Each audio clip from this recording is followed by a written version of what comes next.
వనపర్తి జిల్లా అంబేద్కర్ చౌరస్తాలో విజయ్ దివస్ వేడుకలు ఘనంగా నిర్వహించారు. కేసీఆర్ దీక్ష ఫలితమే తెలంగాణ రాష్ట్రం. కేసీఆర్ చేసిన ఆమరణ దీక్షకు తలొగ్గి కేంద్ర ప్రభుత్వం డిసెంబర్ 9న తెలంగాణ రాష్ట్ర ప్రకటన చేసిందన్నారు మాజీ మంత్రి సింగిరెడ్డి నిరంజన్ రెడ్డి.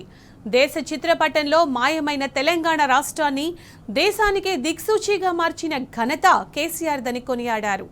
అంతకుముందు అంబేద్కర్ విగ్రహానికి పూలమాలలు వేసి నివాళులర్పించారు.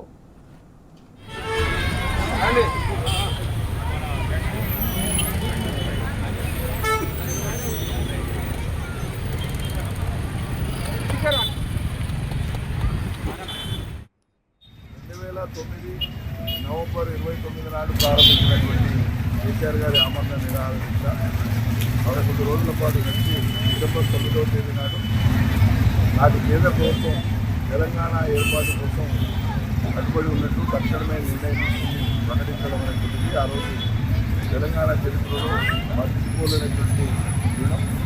అదేవిధంగా దీక్ష విజయవంతమైనటువంటి విధంగా దీక్ష దివస్గా మనం దాన్ని జరుపుతూ వస్తున్నాం. గడిచిన 2000 తెలంగాణ సమాజం తాను అనుభవించినటువంటి యాతన, బాధ, శోభ, సంక్షోభం మొత్తానికి జీవితం పాడుతూ సుదీర్ఘమైనటువంటి తెలంగాణ ప్రజల పోరాటం ఫలించి కేసీఆర్ ఆమరణ నిరాహార దీక్ష ఫలితంగా అమరవీరుల త్యాగాల ఫలితంగా ఆ తదనంతరం అనేక ఉద్యోగులతోనే అంతిమంగా 2014లో ఏర్పడినటువంటి ఈ రాష్ట్రం 10 ఏళ్ల కాలం కేసీఆర్ నాయకత్వాన ఒక నవనిర్మాణం జరిగి తెలంగాణ భారతదేశంలో సమృద్ధంగా నిలబడ్డది.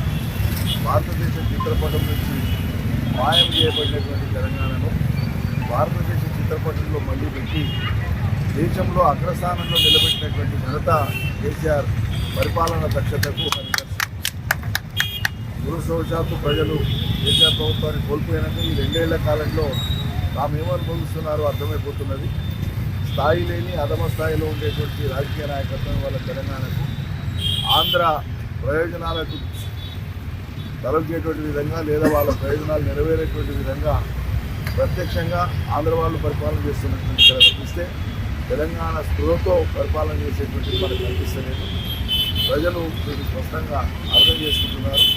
రాబోయేటువంటి రోజులలో మళ్ళీ కేసీఆర్ నాయకత్వాన్ని తెలంగాణలో మరోసారి ప్రభుత్వం ఏర్పడి మిగిలినటువంటి మన కర్తవ్యాన్ని పూర్తి చేయడం అనేటువంటిది మన బాధ్యతగా తీసుకుంటాం. జై తెలంగాణ.